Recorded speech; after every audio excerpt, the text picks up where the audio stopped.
கன்னிராசிக்காரர்களுக்கான 2025 பலன்கள். கன்னிராசிக்காரர்களை பொறுத்த வரைக்குமே உங்களுக்கு 5ஆம் வீட்டில் ராகு, 6ல் சனி, 10ல் குரு. இந்த காம்பினேஷன் எப்படி இருக்குன்னு பார்த்தீங்கன்னா, சில பேருக்கு வந்து இந்த 5ஆம் வீட்டில் இருக்கக்கூடிய ராகுனால சொத்துக்கள் நிறைய சேரும். சும்மாலாம் கிடையாது, அவ்வளோ சொத்துக்கள் உங்களுக்கு சேரும். அந்த ராகு பகவான் பெருஞ்சொத்துக்கள், பாட்டனார் சொத்துன்னு சொல்லுவோம். என்னோட தாத்தா பாட்டம் பூட்டங்காலத்து சொத்து சார். அந்த சொத்து வந்து பார்த்தீங்கன்னா, இவங்க யாருமே வந்து என்னை அனுபவிக்கவே விட மாட்டேங்கிறாங்க. அந்த சொத்தை வந்து என்னை வந்து நடுவில் ஒரு கேஸை போட்டு விட்டு அந்த பிளாக் பண்ணி விட்டாங்க. என்னால் அந்த சொத்தை அனுபவிக்க முடியல. அதுக்கு இவங்கெல்லாம் காரணம் சோன்சோ எல்லாம் சொல்கிறீங்க. அந்த பிரச்சனைகள் எல்லாத்தையும் சரி பண்ணிடுவார். யார்? இந்த ராகு பகவான். 5ல் இருக்கக்கூடிய ராகு. 6ஆம் வீட்டில் இருக்கக்கூடிய சனி. 6ஆம் வீட்டு சனி எதை தருகிறார்?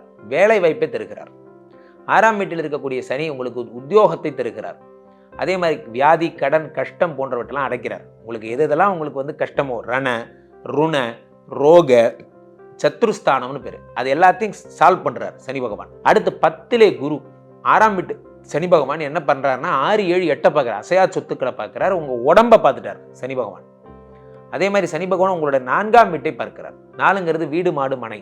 ஸோ வீடு, மாடு, மனையெல்லாம் உங்களுக்கு அதிகமாகும். அடுத்து குரு பகவான் உங்களுக்கு 10ஆம் வீட்டில் வருகிறார். 10ஆம் வீடு என்பது என்னன்னா, 10லே குரு வந்தால் பதவி பறிபோகும்னு பேர். ரொம்ப ஜாக்கிரதையாக இருக்கணும். மேனேஜர் உங்களை கூப்பிட்டு நீயே வேலையை விட்டு போறியா, இல்லை நானே வேலையை விட்டு அனுப்பட்டுமா போன்ற பிரச்சனைகள் எல்லாம் உங்களுக்கு ஏற்படும். தேவையில்லாத தர்ம சங்கடம்.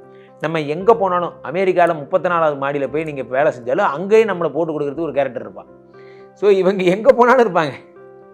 ஆஃபீஸ் பாலிடிக்ஸ்னு பேர். அதில் சிக்கிட்டு தான் நீங்கள் ரொம்ப தவிப்பீங்க. இந்த ஆஃபீஸ் பாலிடிக்ஸ் வர்றதுக்கான காலம். அப்போ உங்களுக்கு தேவையில்லாமல் இடமாற்றம், தொழில் மாற்றம், நான் வேறு கம்பெனிக்கு போகலான்னு நினைக்கிறேன், எனக்கு இங்கே செட் ஆகலை, அதாகலை, இதை தயவுசெய்து கம்பெனி மாறாதீங்க. கன்னிராசிக்காரர்கள் கம்பெனி மாறினீங்கன்னா இருக்கிற வேலையும் போயிடும். அரசனை நம்பி புருஷனை கோட்டை விட்ட மாதிரின்னு சொல்லுவாங்க, அந்த மாதிரி ஆகிடும். ஸோ அப்போ குரு பகவான் உங்கள் 4ஆம் இடத்தை பார்க்கிறார். வீடு, மாடு, மனை, தனப்பிராப்தி. உங்களுக்கு வந்து பார்த்தீங்கன்னா அடுத்த லெவல் உயர்கல்வி, உயர் பதவி, ப்ரமோஷன் போன்றவற்றை பார்த்து விடுகிறார். அதனால் இதெல்லாம் உங்களுக்கு அதிகமாகும். அதே குரு பகவான் உங்களுக்கு வந்து பார்த்தீங்கன்னா 9ஆம் பார்வையாக உங்களுடைய 6ஆம் இடத்தை பார்க்கிறார். 6ஆம் இடத்தை வந்து பார்க்கும் பொழுது என்ன ஆகுறதுன்னு பார்த்தீங்கன்னா, வியாதி, கடன், கஷ்டம் போன்றவை அடையும். ஸோ எப்படி சுற்றி பார்த்தாலும் உங்களுக்கு வந்து இந்த கன்னிராசிக்காரர்களுக்கெல்லாம் மிக அற்புதமான ஒரு பொன்னான காலமாக இந்த காலம் அமையும் என்பதில் எந்த விதமான மாற்று கருத்தும் கிடையாது. ரொம்ப சூப்பராக இருக்க போகிறீங்க, ஹாப்பியாக இருக்க போகிறீங்க. முக்கியமான 4 விஷயமே என்னென்னா, 7ல் இருக்கக்கூடிய சனி பகவான், 10ல் இருக்கக்கூடிய குரு பகவான், 6ஆம் வீட்டில் இருக்கக்கூடிய ராகு பகவான், இவர்கள் எல்லாம் சேர்த்து உங்களுக்கு வரவேண்டிய அத்தனையும் வாங்கி தந்துடுவாங்க. ரொம்ப ஹாப்பியாக சந்தோஷமாக இருக்க போகிறீங்க. 100க்கு 85 மார்க். துலாம் ராசிக்காரர்களுக்கான புத்தாண்டு பலன்கள். துலாம் ராசிக்காரர்களுக்கு 12 வருடத்திற்கு ஒரு முறை நடக்கக்கூடிய அற்புதமான ஒரு பயிற்சினா அது இந்த வருடம் தான். உங்களுக்கு டாப் டக்கர் ராசிகள்னு சொல்லக்கூடிய ராசியில் நீங்கள் தான் நம்பர் 1. காரணம் என்ன அப்படின்னு பார்த்தீங்கன்னா, துலாம் ராசிக்காரர்களுக்கு 9ஆம் வீட்டிலே குரு. ஓடி போனவனுக்கு 9ஆம் வீட்டில் குருன்னு பேர். குரு உங்களுக்கு 9ஆம் வீட்டில் இருந்தால் ஊரை விட்டு கூட ஓடி போகலான்னு சொல்லுவாங்க. அந்த அளவுக்கு வந்து உங்களுக்கு மிக அற்புதமான ஒரு நல்ல நேரம்னா அது இந்த நேரம் தான். குரு பகவான் உங்களுக்கு 9ஆம் வீட்டில் இருக்கக்கூடிய நேரம். 9ல் இருக்கக்கூடிய குரு பகவான் 5ஆம் பார்வையாக உடம்பை பார்க்கிறார். உடம்பை குரு பார்த்துட்டார். உடம்புல இருக்கிற சகல வியாதிகளும் நிவர்த்தி ஆயிடுச்சு. குரு பகவான் 7ஆம் பார்வையாக 3ஆம் இடத்தை பார்த்துட்டார். உங்களுக்கு வந்து முயற்சிகள், உடன் பிறந்தவர்களுடைய அனுகிரகம் போன்றவையெல்லாம் கிடைச்சாச்சு. அதே மாதிரி குரு பகவான் உங்களுக்கு வந்து 9ஆம் பார்வையாக உங்களுடைய 5ஆம் இடத்தை பார்க்கிறார். பெருஞ்சொத்து சேரப்போகிறது. சொத்துன்னா சும்மா சொத்துலாம் கிடையாது சார். நான் சும்மா போனேன் சார், ஒரு இடம் இருந்தது பார்த்தேன், எங்கள் அப்பாட்ட சொன்னேன், அவருக்கு வர வேண்டிய பணம் வந்து எதேச்சியாக கொடுத்தாரு. இப்போ ஒரு கிரவுண்டு வாங்க போனோன்னா 2 கிரவுண்டாக வாங்கிட்டேன். சேர்ந்தாப்பில் இஎம்ஐ கொஞ்சம் அதிகமாகிடுச்சு, கொஞ்சம் கஷ்டப்பட்டாலும் 2 வருஷத்தில் இடம் நம்மளுதாகிடும் சார், அவ்வளோதான் முடிஞ்சு போச்சு.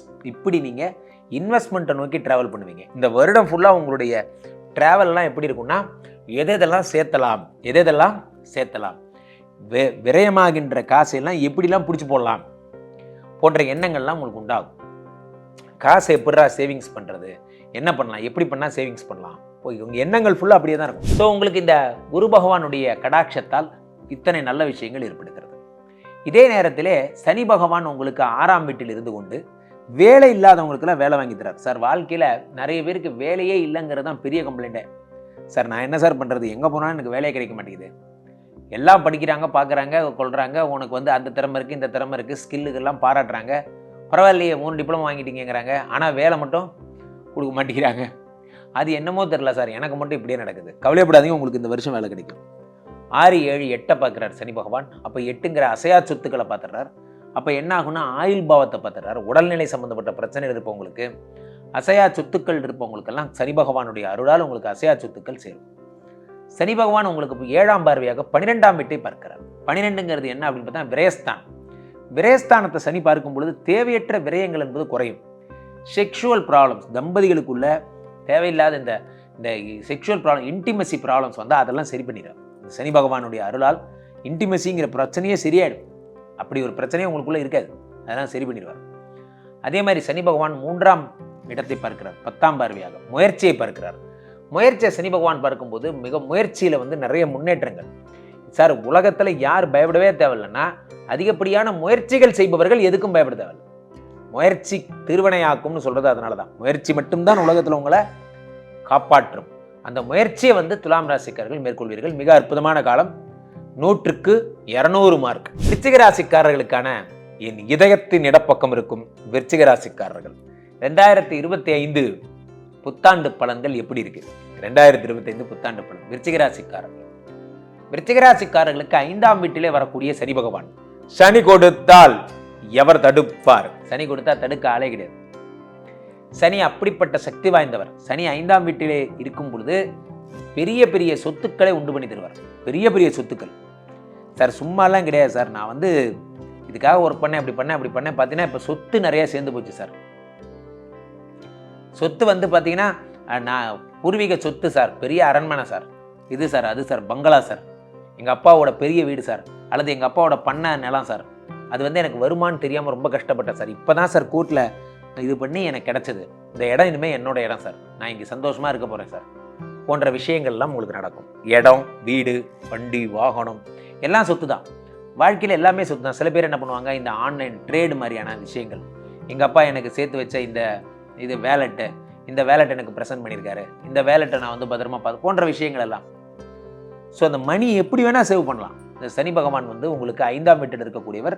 பணத்தை நேரடியாகவோ அல்லது மறைமுகமாகவோ உங்களுக்கு பணத்தை தருவார். 5ங்கிறது புத்திரஸ்தானம். விருச்சிக ராசிக்காரர்களுக்கெல்லாம் இந்த வருடம் ஆண் குழந்தை செட் ஆகும். ஆண் குழந்தை கிடைக்க போகிறது. காரணம், உங்களுக்கு குரு பகவான் 5ஆம் வீட்டில் இருக்கிறார். 5ஆம் வீட்டில் இருக்கக்கூடிய சனி பகவானால் உங்களுக்கு புத்திர யோகம் என்பது கிடைக்கும். பெண் குழந்தை மட்டும்தான் இருக்குது குருஜி, எனக்கு ஆண் குழந்தை வேணும், இந்த வருடம் உங்களுக்கு கிடைக்கும். அதே மாதிரி உங்களுக்கு குரு பகவான் 8ஆம் வீட்டில் மறைகிறார்.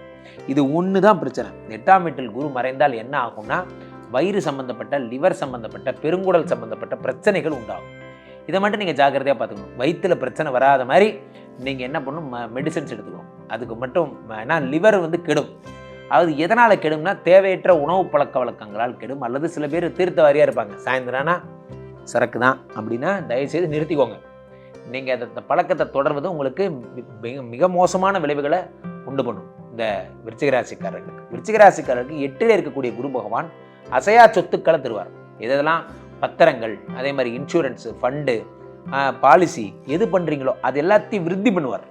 இதெல்லாம் ஒரு டஃப்பான, அதெல்லாத்தையும் விருத்தி பண்ணுவார். அடுத்ததாக உங்களுக்கு 8ஆம் வீட்டில் இருக்கக்கூடிய குரு பகவான் 5ஆம் பார்வையாக உங்களுக்கு 12ஆம் வீட்டை பார்க்கிறார். வீடு, மாடு, மனை போன்றவற்றில் ஏற்படக்கூடிய விரயங்கள், என்னால் இந்த ஹவுசிங் லோன் போட்டேன், என்னால் மாசான இஎம்ஐ கட்ட முடியல சார், எல்லாத்தையும் சரி பண்ணிடுவார். 12ஆம் வீட்டை குரு பகவான் பார்க்கிறார். 7ஆம் பார்வையாக 2ஆம் வீடாகப்பட்ட தனஸ்தானத்தை பார்க்கிறார். இப்போ தனம் பல வழிகள் அதிகமாகும், பண விஷயங்கள் அதிகமாகும். அதே மாதிரி 12ஆம் குரு பகவான் என்ன பார்க்கிறாருன்னு பார்த்தீங்கன்னா, 9ஆம் பார்வையாக உங்களுடைய 4ஆம் வீட்டை பார்க்கிறார். இந்த 4ஆம் வீடுங்கிறது என்னன்னா வீடு, மாடு, மனை ஆக ரொம்ப சூப்பராக இருக்கும். ஆனால் 4ஆம் வீட்டில் இருக்கக்கூடிய ராகு உங்களுக்கும் இன்னொருத்தரோட என்ன தொடர்பு, என்ன பழக்கம் அப்படிங்கிற மாதிரி எனக்கு கெட்ட பேரை உண்டு பண்ணுவார். 4ஆம் வீட்டில் இருக்கக்கூடாது. அது மட்டும் கொஞ்சம் ஜாக்கிரதையாக பார்த்துக்கோங்க. விருச்சிக ராசிக்காரர்களுக்கு 100க்கு 200 மார்க். மிகவும் சிறப்பு. மீண்டும் ஒரு நல்ல பதிவில் சந்திப்போம். நன்றி, வணக்கம்.